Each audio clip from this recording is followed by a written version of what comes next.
Hello guys! Ngayon lang ulit nakabisita dito sa aming maliit na farm. Naalala niyo yung tinamnan namin dati ng balinghoy o kamoting kahoy? Eto na yun oh. Yan, nakapag-harvest na kami. Malawak. Yung nataniman namin ng balinghoy. Pero yung doon banda sa baba, medyo marami ng damo. Ayan yung mga na-harvest na namin oh, ng mga kamoting kahoy. Yan, tapos ito bundok na yan doon sa taas. Tapos, ito na. Yan na yung mga nakuha namin na kamuting kahoy. Ang dami. Pwede nang anong gawin? Pwedeng gataan, no? Gataan, tsaka minatamis. O, diba? Pwede lang nilaga. Depende sa gusto mo. Akin na ate, lagay natin. Yan. Lagay na namin sa sako yung nakuha namin.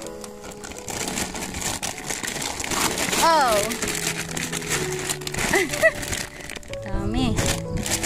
Yan. Ang kagandahan kapag merong itinanim. Meron ka talagang aanihin pagdating ng panahon. Basta masipag ka lang. Dito sa probinsya, hindi ka magugutom. Kaya yung mga nagugutom, siguro, tatamad-tamad lang. Pero kung madiskarte ka at may lupa ka, swerte din, no?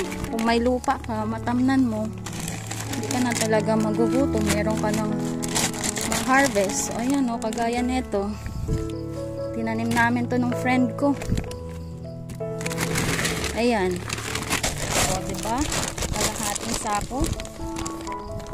Okay. Thank you, Lord. God bless. Bye-bye!